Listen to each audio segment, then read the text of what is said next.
Hello, good evening everyone, this is Vivek. उम्मीद है आप सभी लोगों की तैयारी बहुत बेहतर चल रही होगी।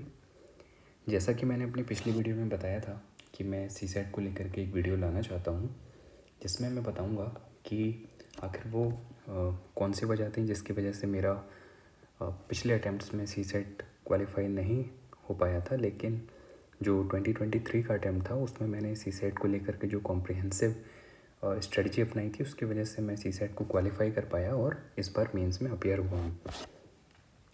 तो सबसे पहले मैं बात करूँ कि वो कौन से रीजंस थे। तो 2022 तक जो मैंने अटैम्प्ट्स दिए उसमें मैंने सीसेट को हमेशा बहुत लाइटली लिया और सीसेट को कभी भी प्लान नहीं किया, उसकी प्रैक्टिस नहीं की। इस वजह से सीसेट में मेरा स्कोर जो है वो उतना नहीं हो पाया कि मैं उसको क्वालिफाई कर पाऊँ। और एक और वजह थी, वो ये थी कि क्वेश्चंस की रेंज, यानी रेंज से मेरा मतलब ये है कि ऐसे कई सारे टॉपिक्स थे सीसेट में जो मेरी पकड़ से बाहर थे, मुझे उनके बारे में बहुत ज़्यादा चीज़ें नहीं आती थी। तो या तो मैं उनकी क्वेश्चंस छोड़ देता था या फिर मैं उनको अटैम्प्ट करने की कोशिश भी करता था, तो मेरा टाइम भी जाता था और चीज़ें निकलती भी नहीं थी। तो यहाँ पे ऐसे कुछ टॉपिक्स थे, जैसे अगर मैं बात करूँ, जैसे परम्यूटेशन एंड कॉम्बिनेशन वाला जो टॉपिक था, वहाँ से बहुत ही इजी क्वेश्चंस आते थे। लेकिन क्योंकि मुझे ये टॉपिक जो है अच्छे से आता नहीं था, तो कई सारे जो है क्वेश्चन जो है मिस हो जाते थे। ऐसे ही नंबर सिस्टम में कई सारे ऐसे क्वेश्चन थे जो मैं लगातार पेपरों में छोड़ रहा था, और इसकी वजह से जो मेरी क्वेश्चन को सॉल्व करने की रेंज थी उस पर जो है बहुत ही नेगेटिव इम्पैक्ट पड़ता था। दूसरी चीज़ थी कॉम्प्रिहेंसन। तो कॉम्प्रिहेंसन मुझे लगता है कि मैं आम तौर पे ठीक करता था, लेकिन मैं मैथ्स और रीजनिंग में लगातार इतना टाइम दे रहा था कि मैं टाइम बचा ही नहीं पाता था कि मैं सारे कॉम्प्रिहेंसन अटैम्प्ट कर पाऊँ। तो ये कुछ चीज़ें थी जिसकी वजह से मैं लगातार सीसेट में डिसक्वालीफाई हो रहा था, और जीएस में क्वालिफाई होने के बावजूद भी मैं प्रीलिम्स में लगातार फेल हुआ पिछले 3 अटैम्प्ट में। लेकिन 2023 में मैंने चीज़ों को चेंज किया और रिजल्ट्स जो है वो मेरे फेवर में आए।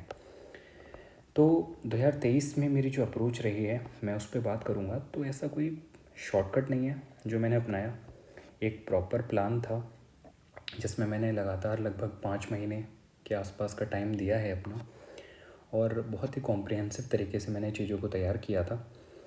तो मैं अपनी स्ट्रेटजी शेयर करूँगा। उससे पहले मैं ये बताना चाहूँगा कि जो इस बार 2024 में फर्स्ट अटैम्प्ट देंगे और ऐसे एस्पिरेंट्स जो कई बार सीसेट में उलझे हैं तो मैं उनसे ये कहना चाहूँगा कि जो 2023 का सीसेट का पेपर है उसको देख करके हम ये मान के चलते हैं कि 2024 में जो सीसेट का पेपर आएगा वो एक लेवल और ऊपर आएगा। हम ऐसा मान के चलेंगे और अपनी तैयारी जो है लगभग इसी चीज़ को मान करके करेंगे। तो किसी भी तरीके की लापरवाही नहीं बरतनी है, सीसेट को उसका पूरा टाइम देना है और बहुत ही कॉम्प्रिहेंसिव तरीके से चीज़ों को तैयार करना है। और अगर ऐसा नहीं होगा और जो लोग ये मान के चलते हैं कि हम जनवरी से स्टार्ट करेंगे या फिर आखिरी के 2-3 महीने में स्टार्ट करेंगे, तो बाद में क्योंकि जीएस का बहुत ज़्यादा बर्डन हो जाता है, करंट अफेयर्स भी पढ़ना होता है, तो कहीं ना कहीं हम सीसेट को उतना टाइम नहीं दे पाते हैं। और जो एग्ज़ाम की डेट है मुझे लगता है शायद 26 है मई में, तो यहाँ फिर प्रॉब्लम हो सकती है। इसलिए जो हम काम करेंगे वो कहीं ना कहीं हमें अभी बिल्कुल प्रॉपर टाइम है, और अगर इस टाइम हमने काम किया तो हम बहुत सारे जो एस्पिरेंट्स हैं जो बहुत सीरियसली अभी इन्वॉल्व नहीं होंगे इन चीज़ों में, उनसे बहुत आगे खुद को पाएंगे और कहीं ना कहीं 2024 में हम चीज़ों को क्वालिफाई कर पाएंगे। तो यहाँ पे मैं बात करूँगा कि मैंने आखिरकार किस तरीके से चीज़ों को टैकल किया। तो मेरे पास 2 चीज़ें थी। सबसे पहले मुझे अपनी क्वेश्चंस को सॉल्व करने की रेंज बढ़ानी थी, और वो रेंज मुझे मैथ्स और रीजनिंग प्लस कॉम्प्रिहेंशन, इन दोनों पे काम करना था। और इसके बाद दूसरी चीज़ आती है प्रैक्टिस। तो जो चीज़ मैंने की, सबसे पहले मैं मैथ्स और रीजनिंग में बताता हूँ। तो मैथ्स और रीजनिंग में मैंने वो टॉपिक्स पहले सेलेक्ट किए जहाँ पे मुझे काम करने की ज़रूरत थी। वो टॉपिक्स लगातार जो है पूछे जा रहे थे।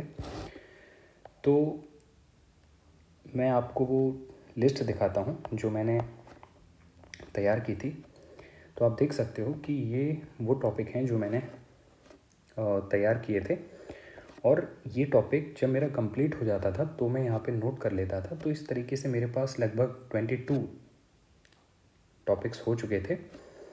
तो ये जो है टॉपिक मैंने क्योंकि यहाँ पे ठीक से दिख नहीं रहे हैं तो इनको मैंने इस तरीके से लिख दिया है, तो आप इनको नोट डाउन कर सकते हो। वैसे ये टॉपिक आपको कहीं से भी मिल जाएंगे, लेकिन मेरी कोशिश है कि मैं आपको चीज़ें प्रोवाइड कराऊँ। तो यहाँ पे आप देख सकते हो ये टॉपिक ऐसे हैं जो लगातार पूछे गए हैं, और इन टॉपिक्स को तैयार करने के लिए मुझे लगता है किसी कोचिंग और इसकी ज़रूरत नहीं है, आप खुद भी कर सकते हैं। और मैंने किस तरीके से किया था मैं इस चीज़ की भी जानकारी दूंगा। तो यहाँ इन 22 टॉपिक के अलावा एक टॉपिक मैंने खुद ऐड किया है, वो है रिवीजन। बेसिकली ये टॉपिक नहीं है, लेकिन मुझे लगता है कि ये सारे टॉपिक तैयार होने के बाद जिस एक चीज़ की ज़रूरत है वो है इनका प्रॉपर रिवीजन इस चीज़ का कि हम जो शॉर्ट ट्रिक्स बनाएंगे वो याद रखेंगे, लगातार इन चीज़ों को देखते रहेंगे ताकि हमारे माइंड में वो चीज़ें बनी रहें और एग्ज़ाम कंडीशन में हम चीज़ों को कम टाइम में और बहुत एक्यूरेसी के साथ सॉल्व कर पाएँ। तो बात करता हूँ कि मैंने क्या किया था कि क्विज़ के लिए क्लास कोचिंग कुछ नहीं की थी, बल्कि यूट्यूब पर मैंने इन टॉपिक्स को सीधे सर्च किया और वहाँ से मुझे जो भी वीडियो काम की लगी मैंने उन वीडियो को देखा, वहाँ से चीज़ों को तैयार किया। तो यहाँ पे मैंने मोस्टली चीज़ें जो हैं वो साहिल खंडेलवाल सर हैं जो मैथ्स रीजनिंग की उनकी वीडियोस पड़ी हुई हैं, काफ़ी पुरानी वीडियोस हैं, लेकिन वो चीज़ें जो हैं काम की हैं और कहीं ना कहीं उससे जो है हम फ़ायदा उठा सकते हैं। लेकिन यहाँ एक चीज़ ध्यान रखना बहुत ज़रूरी है कि 2023 का पेपर जो है वो एकदम बेसिक पे नहीं था।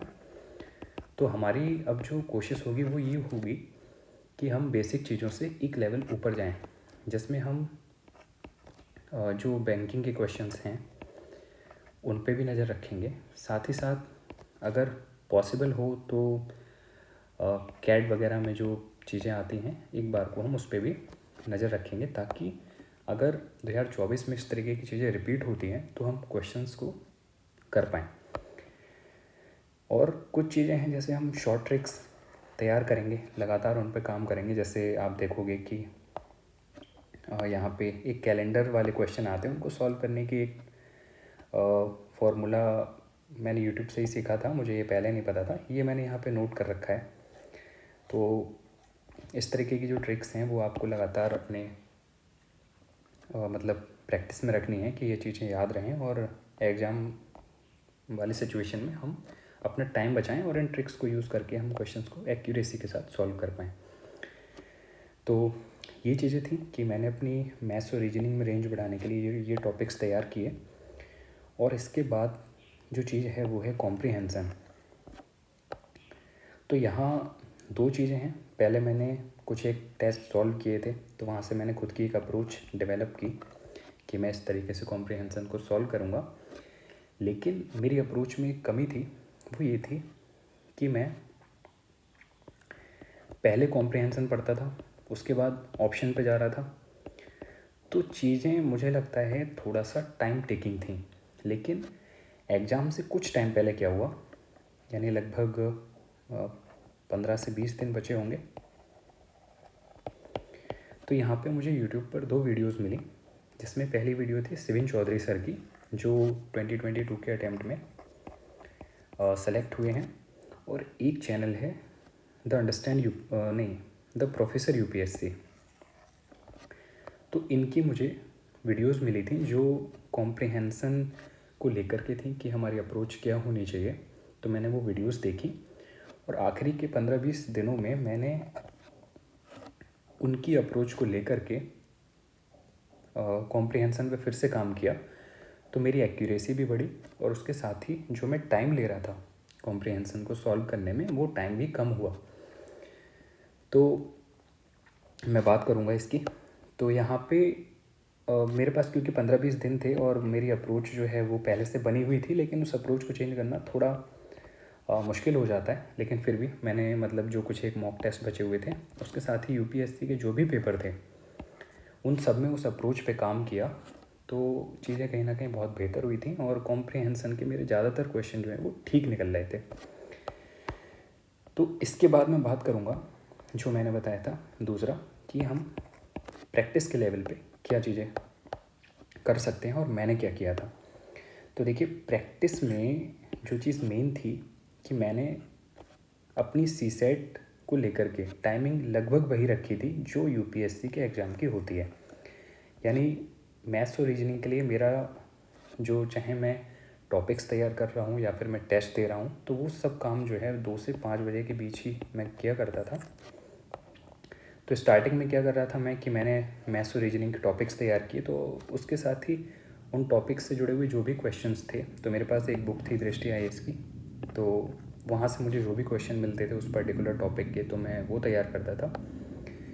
उसके बाद जब मेरे ये टॉपिक्स तैयार हो गए, तो मैंने क्या किया कि 2022 है ना, इस चीज़ को मतलब याद रखेंगे कि 2022 की विजन आईएएस की सी सेट की मार्केट से पूरी जो टेस्ट सीरीज़ थी वो मैंने परचेज़ की, जिसमें 20 टेस्ट थे। ये सारे टेस्ट मैंने 2:30 बजे से और 4:30 बजे के बीच में लगाए हैं, और ये सारे टेस्ट मैंने जो है वो OMR पे, यानी जब भी मैं टेस्ट सॉल्व करता था तो मेरे पास एक OMR शीट होती थी जिस पे मैं बबल को फिल किया करता था। तो वो प्रैक्टिस हो गई थी कि जैसे मैं बताऊंगा कि 2021 का अटैम्प्ट था, उसमें मेरा 2 क्वेश्चन मेरे कम रह गए थे, मतलब यूपीएससी के हिसाब से मेरे 25 क्वेश्चन ही ठीक हुए थे। तो यहाँ पे मेरा एक बबल जो है वो गलत भर गया था। तो इस चीज़ को मैं बहुत ध्यान में रखता हूँ कि बबल भरने में कोई गलती नहीं होनी चाहिए। तो OMR में मतलब जब भी मैं टेस्ट सॉल्व कर रहा था तो OMR पे करता था, ताकि मेरी प्रैक्टिस इतनी हो कि बबल भरने में कोई भी गलती ना हो। तो यहाँ पे इस चीज़ का मुझे बहुत ज़्यादा बेनिफिट मिला। इसके बाद जब ये मेरे 20 टेस्ट कंप्लीट हुए, तो फिर 2023 की जो विजन की टेस्ट सीरीज़ मार्केट में लगातार उसके टेस्ट आ रहे थे, तो जैसे जैसे टेस्ट आ रहे थे तो मैंने वो सारे टेस्ट परचेज़ किए, और इनके भी लगभग 20 टेस्ट आए थे। तो मैंने ये सारे 20 टेस्ट जो है वो लगाए, और प्रॉपर इसी टाइम पे लगाए कि 2:30 बजे से 4:30 बजे तक। और तरीका वही था कि OMR शीट मेरे पास होती थी, टेस्ट लगाने के साथ साथ मैं OMR पे उन ऑप्शंस, जो भी करेक्ट ऑप्शंस होते थे उनको फिल किया करता था। इन टेस्ट के बाद मैंने 10 टेस्ट दृष्टि के लगाए थे, इसलिए ताकि थोड़ा सा वेरिएशन रहे, मेरी अप्रोच जो है वो केवल विजन आईएएस वाले टेस्ट के अकॉर्डिंग ना ढल जाए।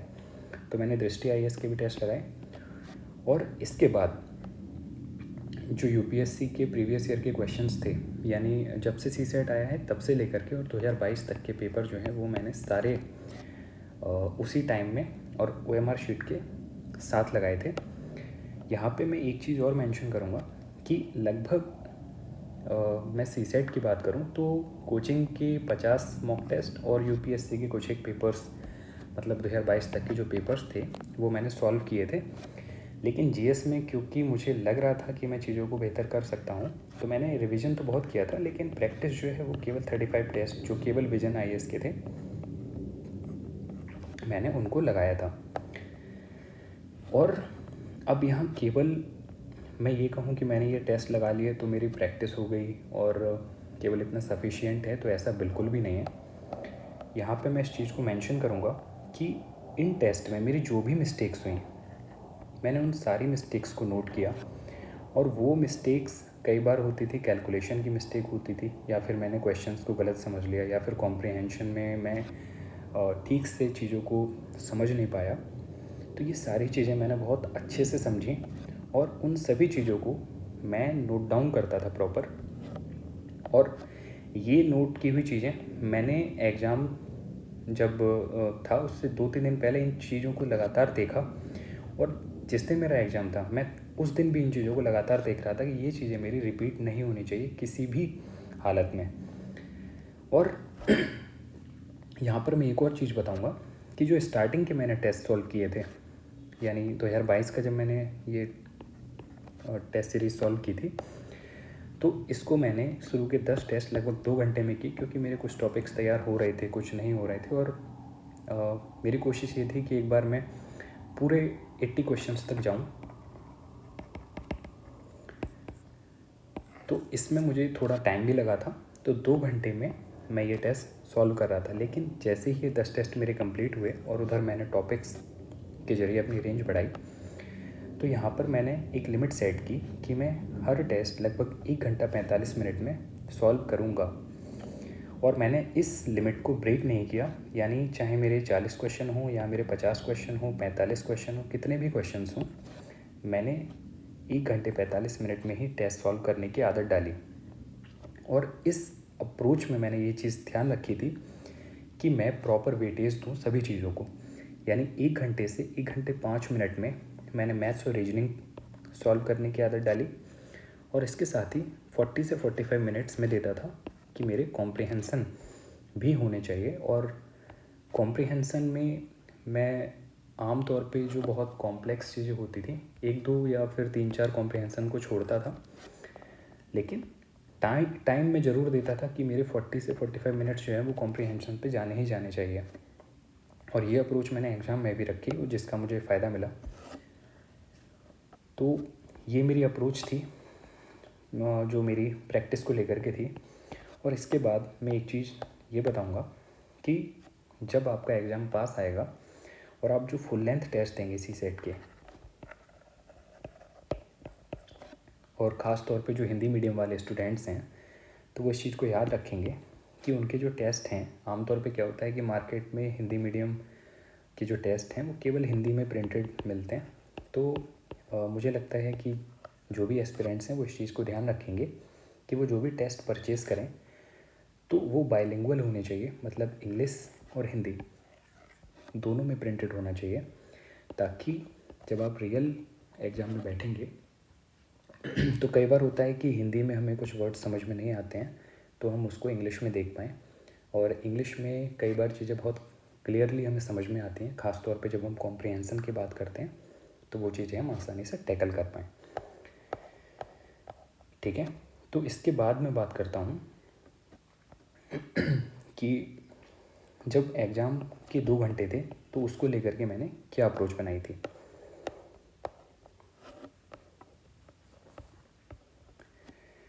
तो मैंने क्या किया था कि लगभग 20 से 25 टेस्ट में मैंने जो ब्रेक किया था 1 घंटे 45 मिनट को, तो इस तरीके से ब्रेक किया 20 से 25 टेस्ट, इसलिए क्योंकि पर्टिकुलर मैंने ये चीज़ की थी कि स्टार्टिंग के जो 45 मिनट्स हैं वो मैं मैथ्स रीजनिंग को दे रहा था। यानी अगर मेरा टेस्ट 2:30 बजे शुरू हो रहा है तो 3:15 तक मैं सॉल्व करता था मैथ्स और रीजनिंग। उसके बाद लगभग 4 बजे तक कॉम्प्रिहेंसन, जिसमें मैं मोस्टली कॉम्प्रिहेंसन को सॉल्व करता था। और उसके बाद के जो 15 मिनट्स हुआ करते थे, यानी 4:15 तक, मैं मैथ्स रीजनिंग के जो क्वेश्चन बचे हुए होते थे उन पे काम किया करता था। तो इस तरीके से मैंने प्रैक्टिस के टाइम ये चीज़ें तैयार की थी। और मैं बात करूं कि जब रियल एग्ज़ाम वाली कंडीशन आई थी, तो रियल एग्ज़ाम वाले कंडीशन में भी मैंने यही अप्रोच बना के रखी थी, जिसमें स्टार्टिंग के जो 45 मिनट्स थे मैंने मैथ्स रीजनिंग को दिए। और यहाँ पे मैं एक चीज़ मेंशन करूँगा कि जो 2023 का सी सेट था उसमें मैथ्स रीजनिंग जो है वो बहुत ज़्यादा टफ थी। मतलब कुछ ही क्वेश्चंस तो आसान थे, लेकिन इन 45 मिनट्स में मुझे बहुत अच्छी रेंज नहीं मिली थी। लगभग मैं सही बताऊँ तो लगभग 12 से 13 क्वेश्चंस जो थे वो सटीक सॉल्व कर पाया था। मतलब उसमें मुझे कोई डाउट नहीं था कि आंसर जो है गलत होगा, लेकिन जो भी मैंने किया एकदम सटीक किया था। और 45 मिनट्स में मुझे थोड़ा सा ये भी लगा कि चीज़ें जो हैं वो कम हैं, ऐसा ना हो कि फिर से कुछ गड़बड़ हो जाए। लेकिन क्योंकि मैंने बहुत अच्छे से प्रैक्टिस की थी, मुझे पता था कि अगले 45 मिनट्स में मेरे पास एक बहुत बड़ा एरिया है जो कॉम्प्रिहेंसन से जुड़ा हुआ है और मुझे उसको कवर करना है। तो यहाँ पे मैं जैसे ही कॉम्प्रिहेंसन वाले पार्ट पे आया, तो कॉम्प्रिहेंसन मैंने मोस्टली सॉल्व की थी।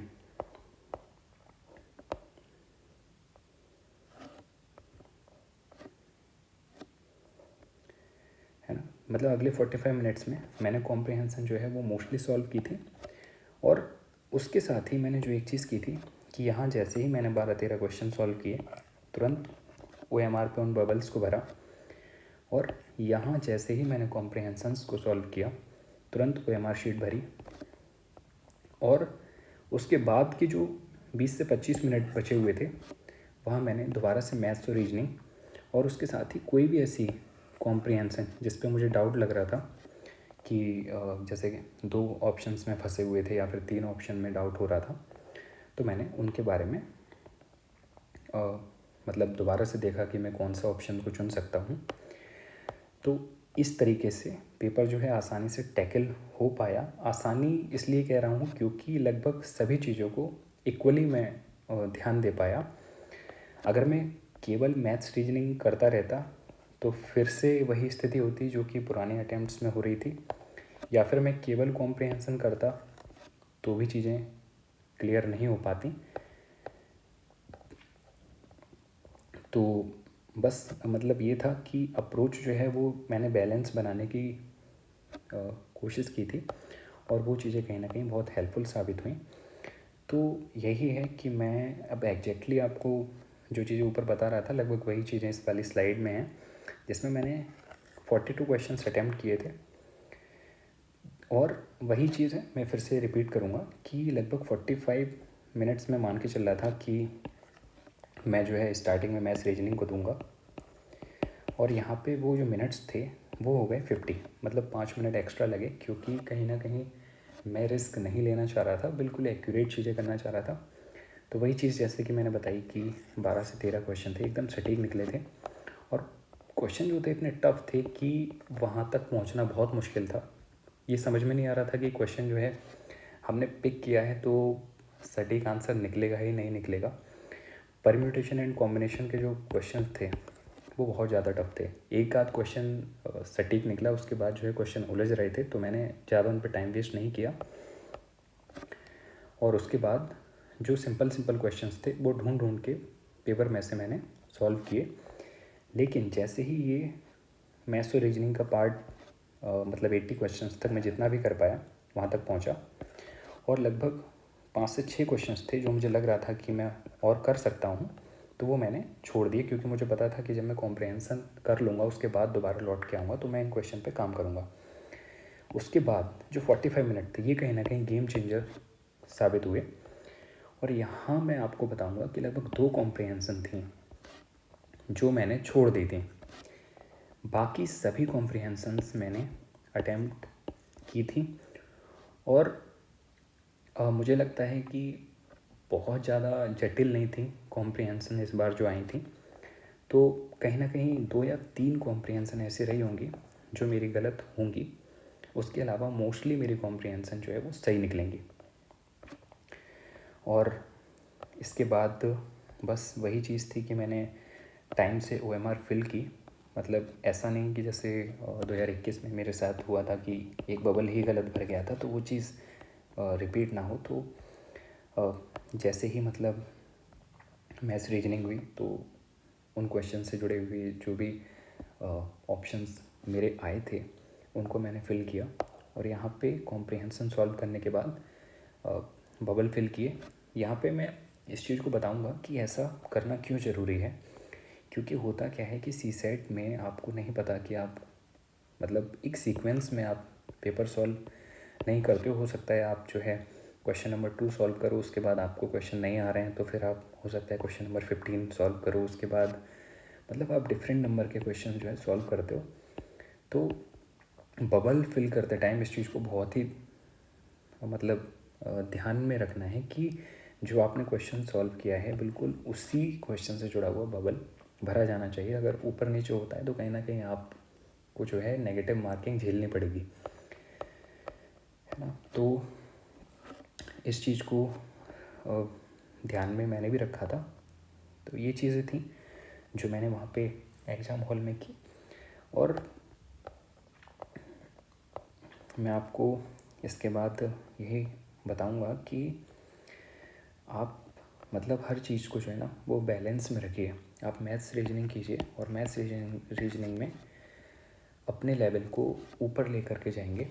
ऊपर लेवल इसलिए ले जाना ज़रूरी है क्योंकि किसी भी हालत में 2023 से मुझे लगता है 2024 का पेपर बहुत ज़्यादा डिफरेंट तो नहीं आएगा। हो सकता है थोड़ी डिफ़िकल्टी और बढ़ जाए, हम मान के चलेंगे कि बढ़ेगी, तभी कहीं ना कहीं चीज़ें हम लोग ठीक से टैकल कर पाएंगे। और जैसा मैंने कहा था कि मैं कोशिश ये करूँगा कि एस्पिरेंट्स जो हैं वो फ़ेल ना हो। तो फेल होने की जो मेरी वजह थी कि मैंने पेपर को हमेशा लाइटली लिया था। तो कोई भी एस्पिरेंट जो इस वीडियो को देख रहा है वो सीसैट को लाइटली ना ले। किसी भी कंडीशन में वो ये सोच ना ले कि हाँ मैं जाऊँगा एग्ज़ाम हॉल में, मैं उसको आसानी से क्लियर कर लूँगा। देखो तुक्का लग जाए तो बात अलग है, लेकिन बिना मेहनत किए अब इस कंडीशन में सीसैट को निकालना बहुत ही मुश्किल है ना। जैसे हुआ क्या था कि जब मैं लगातार डिस्क्वालीफाई हो रहा था सीसैट में, तो मैंने अपने एक सीनियर से बात की थी। तो उन सीनियर ने मुझे बताया, और ये बात कहीं ना कहीं ठीक भी थी, कि उन्होंने कहा कि this paper is not about just maths and reasoning, it's about aptitude. तो आपको अपने एप्टीट्यूड पे काम करना पड़ेगा। तो ये चीज़ कहीं ना कहीं बहुत मेरे लिए हेल्पफुल रही कि मैंने एप्टीट्यूड बनाने के लिए रेंज प्लस प्रैक्टिस बहुत ही अच्छे तरीके से की, ऐसा मुझे लगता है। और मुझे लगता है कि अगर मैं प्रॉपर तरीके से टाइम को डिवाइड करता ना करता तो इस पेपर को सॉल्व करना बहुत ही मुश्किल था। अगर मैं जैसे पहले के अटैम्प्ट्स में मैथ्स रीजनिंग पे इतना ज़्यादा फोकस करता था कि कॉम्प्रिहेंशन के लिए टाइम नहीं बचता था, और मैथ्स रीजनिंग में कहीं ना कहीं मैं बहुत ट्रेडिशनल तरीके से क्वेश्चन को सॉल्व करता था, तो टाइम भी लगता था और कई बार जो है वो चीज़ें गलत भी हो जाती थी। तो ये अप्रोच मैंने चेंज की। और जो एस्पिरेंट्स हैं मैं उनसे ये कहूँगा कि अभी जो है अभी एकदम राइट टाइम है। मतलब एक बहुत बड़ी भीड़ है जो एक्टिव होती है फेब या फिर मार्च से। तो आपको ऐसा नहीं करना है, आपको उस भीड़ का हिस्सा नहीं बनना है। आपको अगर 2024 में प्रॉपर सिलेक्शन लेना है, तो चाहे मेंस का स्तर हो या प्री, आपको अभी से काम करना पड़ेगा। आप ये मान के चलिए कि आपका न्यू ईयर जो है ना वो आज से ही स्टार्ट है ना। आप न्यू ईयर का वेट मत कीजिए, क्योंकि पता नहीं लगता है जनवरी कब आ जाएगी और कब आपका एग्ज़ाम आ जाएगा। तो ये मान के चलिए कि चीज़ें आज से ही आपको स्टार्ट करनी है। और सीसैट को किसी भी हालत में लाइटली नहीं लेना है। जो आपकी वीकर एरियाज़ हैं, देखो आप बहुत बेहतर ढंग से समझते हो कि आपने कहाँ काम किया है और कहाँ काम नहीं किया है। मतलब मैं अगर ये कहूँ कि यूपीएससी ने पेपर टफ बनाए थे इसलिए मैं फ़ेल हो रहा था, तो ऐसा बिल्कुल नहीं है, ऐसा बिल्कुल भी नहीं है। जो कमी थी वो मेरे स्तर पे थी, मैं इसको बहुत ईमानदारी से स्वीकार करूँगा। और जिस अटैम्प्ट में मैंने सीसैट पे काम किया तो सीसैट रुका नहीं। तो कहीं ना कहीं अब इसकी डिमांड ये है कि आपको काम करना पड़ेगा, और एक्सपेरिमेंट करने का टाइम नहीं है ना। क्योंकि आपको नहीं पता कि आप मतलब जैसे कुछ लोग होते हैं कि केवल इसलिए बैठते हैं कि हाँ एक बार पेपर में बैठ के देखते हैं तो इससे अनुभव मिलेगा। ये सब बेकार की बातें हैं। अनुभव आपको तब होता है जब आपकी तैयारी होती है, ठीक है। तो आपको एक्सपेरिमेंट वाले मोड में नहीं रहना है, आपको सीधा होना चाहिए कि मैं क्लियर करूँगा, और इसके लिए आपको प्रॉपर काम करना पड़ेगा। आप काम नहीं करेंगे तो फिर आप असफलता के लिए दूसरे लोगों को दोषी ठहराएंगे, जबकि गलती कहीं ना कहीं खुद की ही होती है। तो इस चीज़ को बस मैं यहाँ पे शेयर करना चाहता था कि जो मेरा अनुभव रहा वो ये था। बाकी मैं आप लोगों के साथ ये टॉपिक्स जो है एक बार फिर से शेयर कर देता हूँ कि आप टॉपिक जो हैं आप कहीं से भी तैयार कीजिए, लेकिन इन टॉपिक्स पे काम कीजिए। और बेसिक लेवल के साथ साथ कुछ एडवांस लेवल की चीज़ें भी इससे जुड़ी हुई तैयार करें। और ये जो टाइम की जो फ्रेमिंग है ये आप अपने हिसाब से तय कर सकते हैं। अगर आपको लगता है कि आप मैथ्स रीजनिंग में बहुत स्ट्रॉन्ग हैं तो आप वहाँ पे थोड़ा सा टाइम बढ़ा सकते हैं, लेकिन आप किसी भी पार्ट को ना इग्नोर ना करें। मतलब आप ये सोचें कि मैं जो है मैथ्स रीजनिंग के, अगर आप मान के चलो कि लगभग 60 तो नहीं, कुछ क्वेश्चन कम, मतलब लगभग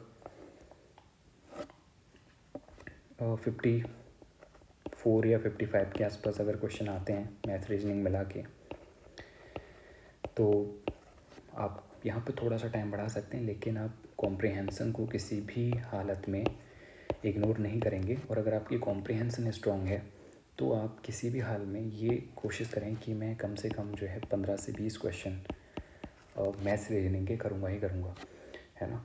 तो तभी आपका जो है सी सेट क्लियर होगा, क्योंकि वन साइडेड अब नहीं है चीज़ें, है ना, वन साइडेड नहीं है। और आपका खुद का एक प्लान होना चाहिए, खुद की एक अप्रोच होनी चाहिए।